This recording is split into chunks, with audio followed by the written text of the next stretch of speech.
महान दुख में फंस गया, परिणाम में पता चलेगा, अभी उसे पता परिणाम में। इसलिए ज्ञान ब्रह्मबोध प्राप्त करना बहुत कठिन, क्योंकि बिना निष्काम हुए आप आगे नहीं बढ़ सकते। तो बहुत सरल उपाय है, चाहे जो हो, जहां हो, जैसे भी हो, आप सबसे श्रेष्ठ भगवान के प्रिय बन जाएंगे और आपको इसमें इस तरह की कोई विशेष कष्टमयी साधना भी नहीं करनी पड़े। श्रीमद् भागवत में कहते हैं, अहो बत स्वपचतो गरीयान यज्जिह्वाग्रे वर्तते नाम तुभ्यम। ध्यान दीजिए, ते पुस्तपस्ते जुहुः शश्नुरार्या ब्रह्मानुचुर नाम गृणन्ति ये ते। जिसके जिह्वा में राधा राधा राधा, श्री हरि राधा, राधा कृष्ण, राधा वल्लभ, राधे श्याम, या जो राम कृष्ण हरि शिव नाम जो तुम्हारे गुरुजी ने दिया हो, या जो तुम्हें प्रिय लगे, मन से नहीं कह रहे, यज्जिह्वाग्रे वर्तते नाम तुभ्यम, जिसकी जीव के अग्रभाग में ऐसा स्वभाव बन गया है, चल रहा है, नाम जप करे। बोले अहो बत स्वपच तो गरीयान, यद्यपि वो स्वपच है फिर भी गरीयान वो सबसे श्रेष्ठ है। हरिराम व्यास जी ने कहा कि वेदास जी की चरण धूल के सामने करोड़ों ब्राह्मण नहीं, क्योंकि उनकी जिह्वा पे निरंतर हरि का नाम विराज। इसीलिए यहाँ ब्रजवासी सब ब्रह्मा से भी परम पवित्र और श्रेष्ठ माने गए। व्यास मिठाई विप्र की तामे लगे आग, वृंदावन की स्वपच की जूठन खाइए मांग। ये बड़े मस्त है ब्रजवासी। प्रातः काल एक बार मंगला करके श्री जी की जा रहे थे, तो एक माई ठेलिया में कूड़ा करकट मस्ती बिहारी जी के पद गा रहे, जपे जा राधा राधा नाम, बसे जा श्री वृंदावन धाम, मिलेंगे कुंज बिहारी ओढ़ के कांवर। ठेलिया कूड़ा के लिए रोका और कुछ भेंट चरणों प्रणाम। ये है हमारे वृंदावन है, जिनकी जिह्वा में बिहारी बिहारी जी का जस बसा हुआ है। परम पावन श्रीधाम वृंदावन की परिचर्या में लगे, तो व्यास मिठाई विप्र की तामे लगे आग, वृंदावन के स्वपच की जूठन खाइए मांग, क्योंकि ये हरि प्रेम प्रदान। किसी की सामर्थ्य नहीं कि संतों के माथे पे हाथ रख। एक ब्रजवासी का छोरा छोटा सा हो, उसके पैर चल, कोई भी हो ऐसे लबा के हाथ, जा बाबा, और उसको जब प्रणाम किया ना भैया, लाडली जी कृपा हृदय निहाल हो गए। ये आशीर्वाद कौन दे सकते? देखो बरसाले के गोसाई पे चरण छुओ, सीधे लाडली जी से हाथ करके बात करते हैं। लाडली जी, आपको विश्वास नहीं, अगर विश्वास कर लो तो लाडली जी उनके कर कमल से सेवित है, वो जो कह रहे हैं वही लाडली जी करेंगी। भोरी सरकार है, पर हमें मनिलता मन की होने के कारण इन सब भावों पर विश्वास नहीं रहता। कह रहे कोई भी तपस्वी उसकी समानता नहीं कर सकता। जिसकी जिह्वा के अग्रभाग पर है, उसने सारी तपस्याएं कर ली, सारे तीर्थ स्नान कर लिए, भागने की जरूरत नहीं, राधा राधा बोलो, सारे तीर्थ स्नानों का फल तुम्हें उसी क्षण मिल जाएगा। तुम्हारी जिह्वा के अग्रभाग पर श्री हरि का नाम, प्रियाजू का नाम। सारे वेदों का अध्ययन कर लिया, उसे कुछ अध्ययन करने की जरूरत नहीं है। जो बड़ी बड़ी तपस्याओं से, तीर्थयाटन से, वेदाध्ययन से, यज्ञ आदि से गति मिलना दुर्लभ है, वो तुम्हें नाम से प्राप्त। कौन हो, कहां हो, कैसे हो, कोई प्रश्न नहीं। जैसे हो, जिस परिस्थिति में, जिस विषय में फंसे हो, वहीं से तुम्हें नाम उठा के महात्मा बना देगा, तुम्हें धनवान बना देगा, यशस्वी बना देगा, तुम तेज से संपन्न हो जाओगे। नाम का तेज, भगवान नाम का तेज है, प्रताप है भगवान नाम का। एक बार नाम आप बसा के तो देखो हृदय में, जोर से आलाप लोगे नाम का, प्रकृति का परिवर्तन हो जाए। अरे स्वामी का नाम है, सुमीर पवन सुत पावन नामू अपने बस करी राखे, जपहि नाम जन आरत भारी, मिटहि कुसंकट होय सुखादि। इदम ही पुंसस् तपसः श्रुतस्य वा शिष्टस्य सूक्तस्य च बुद्धि दत्तयोः अविच्युतोऽर्थः कविभिर् निरूपितो यदुत्तम श्लोक गुणानुवर्णनम। बड़े बड़े वेदनिष्ठ ब्रह्म ऋषियों ने निश्चय किया है कि भगवान के नाम का निरंतर जप, गुण कीर्तन, इससे बड़ा कोई तप नहीं, कोई वेदाध्ययन नहीं, कोई यज्ञ नहीं, कोई ज्ञान या कोई दान इससे बढ़कर के नहीं है। बस प्रभु के नाम में तुम्हारी प्रीति हो जाए। कलिम सभाजयन्त्यार्या गुणज्ञाः सारभागिनः यत्र संकीर्तने नैव सर्वः स्वार्थो भी लप्यते न हृतः परमो लाभो देहिनाम भ्राम्यतामिहि यतो विंदेत परमाम शांतिम नश्यति संस्कृति। ये कलिकाल किसी को बख्शेगा नहीं, अगर नाम जप नहीं तो बुद्धि को भ्रष्ट कर देगा। इसका प्रभाव है कपट, चतुरता, बेईमानी और पापाचरण में रति, इसका प्रभाव है। कली इन दोषों से संपन्न है, पर एक इसका महान गुण है, जिसकी जिह्वा पे प्रभु का नाम होगा, इसके कोई भी दोष उसका स्पर्श नहीं कर सकते। और कल स्वयं भयभीत हो जाता है। जिसकी जिह्वा पे नाम है, इसकी एक बड़ी प्रशंसा है। 10,000 वर्ष तपस्या करने पर जो फल मिलता है 24 घंटे निरंतर नाम जप करने से मिल जाएगा। कलयुग की ये विशेष महिमा है। हम लोगों को भगवत प्राप्ति बड़ी सहज है। दाहिने पैर के अंगूठे के बल हाथ उठा के ऊपर, बोले कितने वो 10,000। 10 सेकंड नहीं खड़े हो सकते। नहीं, दाहिने पैर के अंगूठे के बल हाथ उठा के 10 सेकंड नहीं खड़े हो सकते। और वो अवश्य भगवान की प्राप्ति की बात नहीं कही गई है। वो अलग अलग कामनाओं की अलग अलग 24 घंटे नाम कीर्तन करने से वो फल प्राप्त हो जो उनको 10,000 वर्ष ऐसे करने से। कलयुग का बड़ा प्रताप। जो तुम स्वार्थ की पूर्ति चाहते हो या परमार्थ की पूर्ति चाहते हो या तुम रोग का नाश चाहते हो, तो एकमात्र उपाय है भगवान के नाम का निरंतर। निरंतर शब्द में बड़ी कठिनता है। महात्मा जन इसी का प्रयास करते। अव्यावृत भजना ये सिद्ध अवस्था है। निरंतर भजन आपसे निरंतर ना हो तो थोड़ी थोड़ी देर में स्मरण करने का अभ्यास बना ली। एक बार सत्संग में अगर 5 मिनट में एक बार राधा बोल दो, हर 5 मिनट में एक बार राधा बोलना है। राधा 5 मिनट फुर्सत करो चिंतन या कार्य जो कर, पर 6वां मिनट न लगने पावे फिर 5 राधा। एक दिन आप देखना निरंतर नाम चलने लगे। इससे विषयों के प्रति जो आसक्ति है वो एक बार तो बढ़ेगी। होम्योपैथिक दवा जैसे रोग एक बार उभरेगा, आपको लगे वो बढ़ती नहीं है, अंदर छुपी हुई निकलती। ध्यान से सुनोगे तो प्रश्न खत्म हो जाएंगे। अपने लोगों के प्रश्न रहते हैं, जब भजन में बैठते हैं तो बड़ा मन चंचल होता है, बड़ी गंदी बातें आती हैं, ये वो। हम भी कह रहे हैं जब आप नाम जपना शुरू करोगे तो पहले आपको जलन होगी, आपके अंदर ये विकार दिखाई देंगे, पर ये आते नहीं है, ये जाते हैं। धीरे धीरे इनका शमन हो जाए। और जब कभी आपको ऐसा लगे कि अब नाम जपने में हमारा एकाग्रमन नहीं हो रहा, तो बहुत सुंदर उपाय है ताली बजाकर नाम कीर्तन। अपने को विजय प्राप्त करना है मन पर और विषय भोगाभ्यास। और ये ऐसा नहीं कि ये नाचना गाना ये सब है, ऐसा नहीं, से भगवान की प्राप्ति हो जाए। जितने बड़े बड़े महान भक्त हुए सब नृत्य करते थे। मीरा जी रात रात भर नृत्य करती गिरधर के साथ। नरसिंह मेहता की करताल, 4 भक्त साथ है करताल लेकर नाच गोविंद रीझ जाते। जहां कहीं 4 भक्त मिलकर कीर्तन करते होते हैं, नृत्य करते होते हैं, उन्हीं के बीच में गोविंद भी नाचते होते। हमारी अभी दृष्टि मायाकृति इसलिए हम देख नहीं पा रहे हैं। प्रहलादस तालधारी तरल गतितया चोद्धवा कांशधारी वीणाधारी सुरसिंह स्वर कुशलतया राग करता अर्जुनो भूत इंद्रो वादीन मृदंगम जय जय सुकराहा कीर्तने ते कुमारा यत्रागे भाववक्ता सरस रचनया व्यास पुत्रो बभूव। एक बार इन बड़े भक्तों का मिलन हुआ। श्री प्रहलाद जी, उद्धव जी, नारद जी, सनक सनंदन जी, सुखदेव जी आदि। अब इतने बड़े महापुरुष एकत्रित हुए, तो भगवान को बुलाया जाए। प्रगट में एक ही उपाय है, मद भक्ता यत्र गायंती तत्प्रतिष्ठाम। नारदा नारद जी ने कहा भगवान वहीं आ जाते। तो श्री प्रहलाद जी ने ताल देना पड़ा। ये भगवान को बहुत प्रिय है। अगर आपको कोई संगीत नहीं आता तो भगवान का प्रिय संगीत है ये। राधा राधा राधा राधा राधा। ना किसी की जरूरत है और ना किसी के सहयोग की। ले भाई ढोलक हारमोनिया अगर नहीं बजा लेते, कोई राग ले, हम कह रहे कोई राग ले, राधा राधा राधा राधा ताल की, ये हमारा ताल बज रहा है।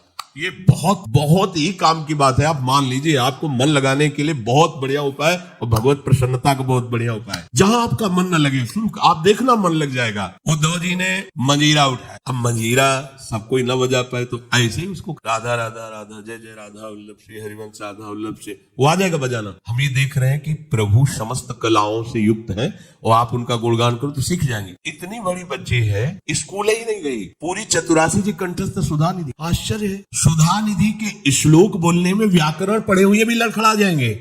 ककहरा नहीं पढ़े, गई नहीं स्कूल। ये सर्वाश्चर्य में सकल विद्या विदित रहस्य श्री हरिवंश हित।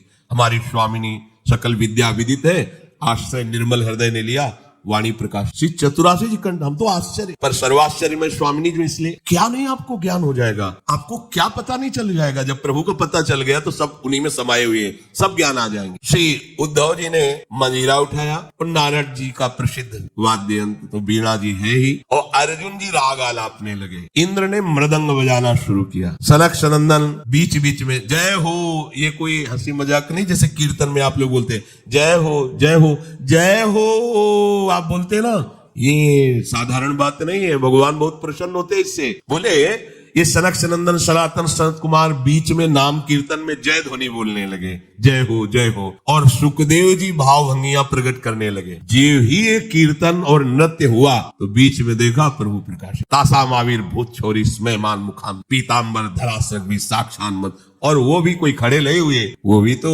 नटवर नागर है, सकल कलाओं में प्रवीण। तो प्रभु नृत्य कर रहे हैं, भक्त जन आसपास मृदंग में। कैसा आनंद! ये जो आनंद आपको आता है, तो आनंद कौन है जानते हो? श्री कृष्ण सच्चिदानंद रूपाय। उनका रूप क्या है? आनंद। आपके हृदय में उमगल, सबके हृदय में भगवान आ रहे हैं। प्रभु बोले हमारा अनुभव नहीं हो रहा, मलिन यंत्र है, यही करते रहो। थोड़ा आनंद आया ना, अब पूरा आनंद आ जाएगा। और जिस दिन पूरा आनंद आया, उस दिन से फिर तुम्हें कोई घसीट नहीं पाएगा। माया का जो आकर्षण है। भगवत आदि पुरुषस्य नारायणस्य नामोच्चारण मात्रे निर्धूत कलिर्भवति। जो प्रभु श्री हरि का नाम उच्चारण मात्र करता रहता है, कोई भी कलयुग का दोष उसके अंदर। कलयुग बड़ा सूक्ष्म विषय है। देखो, गर्भ में ही जिनको भगवान का साक्षात्कार हो गया था, वो परीक्षित महाराज। देखा कि एक जो शूद्रवत आचरण करने वाला पैर से मार रहा है, दंडों से मार रहा है, बीच बीच में लात। ये ध्यान रखो, किसी को भी पैर से, क्षम्य श्री भगवान है, कभी ऐसा दंड विधान किसी के लिए हो जैसा, पर ऐसे सहज में किसी को अपने पैर न लगे। अपने लोगों का परमार्थ है ना, कोई अगर लेटा हुआ है तो उसे नांगने की जरूरत नहीं, घूम के भले चले जाओ, उससे प्रार्थना करो कि आप पैर हट। ये ऐसे किसी को नांगना, किसी के पैर मारना, ये सब गंदे आचरणों में आता है। भक्तों के द्वारा ऐसा नहीं होता। हमें तो आश्चर्य हुआ, पूज्य श्री चंद्रशेखर बाबा के एक जो अंग सेवी थे, उन्होंने बताया कि बाबा का श्री चरण एक बार हमारी पादुका को छू गए, तो बाबा पादुका को ऐसे हम कहा, अरे बाबा हम मर गए, ये क्या हमारी पादुका? बोले तुम थोड़ी हो, तुम तो हरि के शरणागत वैष्णव हो गए। अब वैष्णव की पादुका पूज्य होती है, उसमें पैर कैसे? बाबा के उस शिष्य है और बाबा उनकी पादुका को, ये है भाव, वैष्णव भाव, ये भगवत भाव। हम गुरु हैं, चेले का तो ऐसा नहीं पूज्य हो गया, वो भगवान का दास हो गया। हम तो पोस्टमैन हैं, हमें जो मिला वो इधर दे दिया, लेकिन वो वही है, उसको उसी भाव से देखे कि भगवान का निज जन, भगवान का भक्त है। लात से मार रहा था, डंडों से मार रहा था, रुक जा, हमारे राज्य में कोई हमारे ऐसे धर्मयुक्त पशुओं को दंड दे और मेरा भय न हो, ऐसा कौन पैदा हो गया? नजदीक गए तो जब देखा कलयुग ने कि ये तो प्रचंड काल रूप है, भगवत भक्ति से संपन्न था, तुरंत उसने आग उतारी चरणों, महाराज रक्षा कीजिए, और मुझे भगवान ने ही सेवा दी, अब मेरा समय आ गया, अब मैं राज्य करूंगा। तेरा कलयुग, जी हाँ। देखो उसका परिचय कहां से हुआ? अधर्माचरण से। तो उनका जब तक मैं जीवित हूं तब तक तेरा राज्य नहीं आने। हमारी प्रजा में अधर्माचरण फैल जाए, आपको कुछ न कुछ तो स्थान देना ही होगा कि आप ठीक मदिरालय और जो मदिरा सेवन, और जहां शरीर को बेचा जाता हो, भ्रष्ट आचरण किए जाते हो, जहां जुआ खेला जाता हो, ये द्वित कीड़ा, मद्यपान करना, व्यभिचार करना। व्यभिचार उसे ही कहते हैं जो धर्म से रहित काम संभोग होता है, जो अपनी एक पत्नी व्रत रहकर भगवान की भावना से संतानोत्पत्ति की क्रिया, उसे व्यभिचार नहीं कहते, वो दोष युक्त नहीं, गृहस्थ धर्म के अंतर्गत है। लेकिन जो अन्य ऐसी भावना, कलयुग को आदेश दिया कि आप रह सकते हो। जो मदिरा पीता है, जो भ्रष्टाचरण करता है, और जो मांस खाता है, और जो देव कीड़ा करता है, आप, क्योंकि वहां कोई ऐसा करता ही नहीं, यहाँ रह सकते। उनका महाराज आपने सब गंदे गंदे स्थान तो दे दिए, थोड़ा तो सांस लेने की जगह दो। उनका ठीक, अधर्म से कमाया हुआ स्वर पुष्प, वो खुश हो गए। हाँ हाँ ठीक है महाराज, आपकी आज्ञा के विरुद्ध बिल्कुल नहीं चलूंगा, चले। जरासंध का जब वध हुआ था तो उसका मुकुट जो था विजय में, तो भीम ने ही तो भगवान की प्रेरणा, तो अब ये उन्हीं के तो वंश में है ना। धरते ही शिकार की वृत्ति जागृत हुई, जंगल में गए, शिकार तो मिला नहीं, प्यास से व्याकुल हो गए। एक महात्मा समाधि में बैठे हुए थे, उनके आश्रम में प्रवेश किया। महात्माओं के आश्रम में प्रवेश करने की मर्यादा होती, पाग, अस्त्र शस्त्र, अपना पद का भाव ये बाहरी रख, क्योंकि यहाँ सर्व लोक महेश्वर भगवान के चिंतन में लगे हुए हैं, और विश्वास रखिए कभी अमंगल नहीं हो सकता। तुम्हारे अंग रक्षक तुम्हारी रक्षा नहीं कर सकते जैसा भगवान नाम रक्षा करता है। तो भगवान नाम का वहाँ सुरक्षा कवच होता है, जहाँ भगवत प्रेमी महात्मा होते हैं। इसलिए बहुत जगह शास्त्रों में पाया गया है, जैसे कर्ण ऋषि के आश्रम में दुष्यंत जी तो अंगरक्षकों को बाहर ही छोड़कर अपना राजमुकुट और चरण पादुका उतार करके बड़ी दैन्यता से, ऐसे कई जगह महात्माओं के, पर आज ही भूल गए। ऐसे आश्रम में प्रवेश किए, घोड़े से उतरे, कोई है, प्यास लगी है, तो ये मर्यादा है कि यदि राजा पधारे तो खड़े होकर उसका स्वागत, क्योंकि हम राजा के राज्य में रहकर भजन करते हैं, वो राजा हमारे भगवान का स्वरूप है, उसका खड़े होकर स्वागत और अर्घ आदि दिया जाए, ऐसा पूर्व ऋषियों ने किया है। अब वो समाधिस्थ शमीक ऋषि उनका नजदीक गए, बड़े बड़े महात्माओं के दर्शन किए होंगे, तो क्या जानते नहीं कि समाधि अवस्था में है। समाधि अवस्था केवल शरीर दिखाई दे रहा है, बाहर से आप उसे मृत जैसा भी कह, अमृत स्थिति है, प्राण वायु ही संचलन नहीं हो रहा है, वृत्ति अंदर से बाहर से सब क्रियाएं रुकी हुई, समाधि की अलग अलग स्थितियां होती। तो आज इनको देखो कलयुग का प्रभाव, उनको ढोंग नजर आ रहा है। राजा आया, इसे क्या बात करना है, बस ये बात सोच करके तुम आंख मूंद के बैठ गए और बाहर निकले, देखा एक मरा हुआ सर्प पड़ा हुआ था, उसे उठाया उनके गले में। ये कलयुग का दोष, एक महात्मा पर पाखंड का आरोप। जब कलयुग चढ़ जाएगा तो तुम्हें सब ऐसे नजर आएगा, सब पाखंड, सब भ्रष्ट है, अरे सब नाटक, कलयुग का स्वभाव। और उनका अपमान करने की चेष्टा, ये अपमान है। अच्छा, उनको पता भी नहीं है कि कोई आया है, कोई ऐसी चेष्टा। चले गए। कुछ ब्रह्म ऋषि बालक कोई सेवा कार्य से आश्रम में प्रवेश किए तो देखा समीक ऋषि के गले में मरा हुआ सर्प। वहां बाहर वनवासियों से पूछा कौन आया था? बोले चक्रवर्ती सम्राट महाराज परीक्षित। दूसरा कोई नहीं गया? नहीं।